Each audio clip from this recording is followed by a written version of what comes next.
Hey YouTube, David here with a bit of an update slash tour slash whatever the hell you want to call it.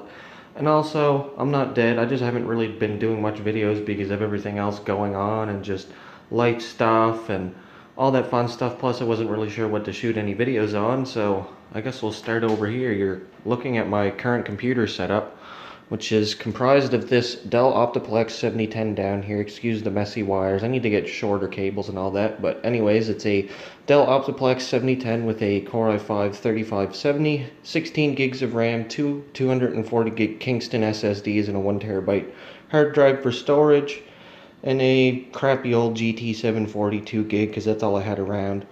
That's going to be the next thing to get upgraded, and it's running Windows 10 and Ubuntu Studio 64-bit. And then if we go up here, we've got the two monitors, an Acer X223W. This is a 22-inch 1680 by 1050. Yes, 1680 by 1050 is a bit old, but I don't care. The thing still works.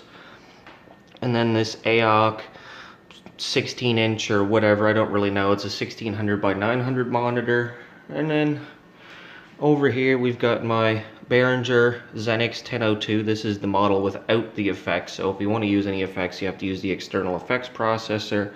Got this fancy little lamp here, and the thing I kind of like about it is it's got this little plug right here and a bunch of storage slots on it, so that's kind of cool.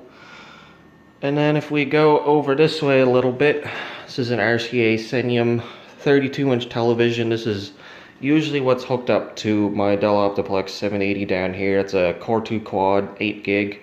The 256 gig SSD for the boot drive, running Windows 10, and then it's got a terabyte storage drive. It actually does pretty good.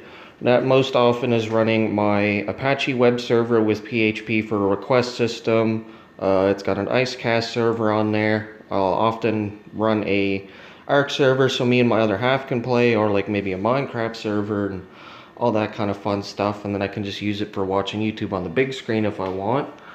And then if we go down in here, this is a Netgear ProSafe GS724T.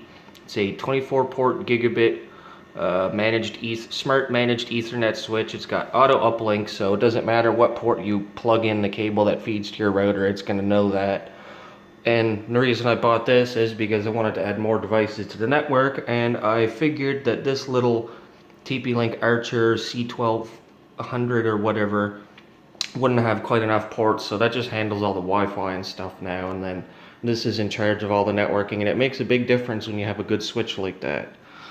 And then if we go back over this way, here's my microphone. This is a Shure PGA-48. It's a cardioid dynamic microphone, about $60 on Amazon. Thing works great.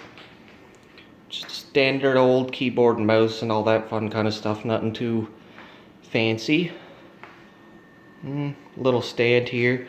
I do intend on moving this switch over into this closet here at some point. I just don't quite have all the cables, and because the coax line that actually came in here apparently goes to one of the two satellites out back, I had to extend my coax line and then just run it into here, and it feeds into the Hytron modem that's actually tucked in back here. It's running in bridged mode, so it basically just acts as a modem, and the TP-Link router does all the routing and IP handling and all that stuff, because I find these things are a piece of crap, and when trying to do router and modem functions, they like to overheat a lot and throttle the crap out of networks. So I said to hell with that and just set it in bridge mode, let this do Wi-Fi, handle IPs, and then that basically handles all the wired devices.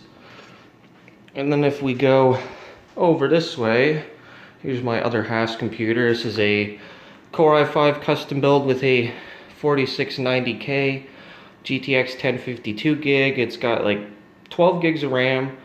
I can't remember exactly all the hard drive, but it's running Windows 10. It's a Corsair case of some sorts. I don't quite remember it off the top of my head, but what I like is this fancy NZXT fan controller, which seems to be a little on the dead side. I don't know if the screen's finally given out on it or what. Bunch of big fans in it. This machine's liquid cooled compared to mine that's air cooled, and it's also running an overclock of 4.5 gigahertz, but it's also really quiet for the most part. That's the best part about liquid cooling. You can overclock and the thing doesn't get too hot. I think this thing maxes out at like 60 degrees Celsius. And then he's the one with the fancy keyboard and mouse. It's a Logitech G413 Carbon, and then a G203 mouse. And then he's got an Acer ED273. This is a 27-inch curved monitor. I believe it also has a 75 hertz refresh rate, but we can't seem to get it to do that without acting all funny, so I'm not sure if it's just a cable issue or what. And then, a little stand there for stuff, and then I've got this table here for whatever reason, if I want to work on something or if I just want to sit in here while I'm watching something on the computer. I can sit there and watch and eat my meal and all that fun stuff. And I had this little rug down here because this is an older building, so a lot of the floors are kiltered, I guess you could say. They go all funky and uneven, so sometimes you'll be sitting in this chair and then you'll end up sliding halfway across the floor. A couple other things I'll be getting eventually, and one of them is on the way right now, is a DBX 266XL 2-channel audio compressor, so that'll just have to sit under here for now. I would like to get a rack to mount everything and eventually, as well as the switch, because I have another couple computers I want to work on getting running, 2 Optiplex 990s that I think would be perfect as either a NAS or some other kind of server stuff. But anyways, that's all for now, folks.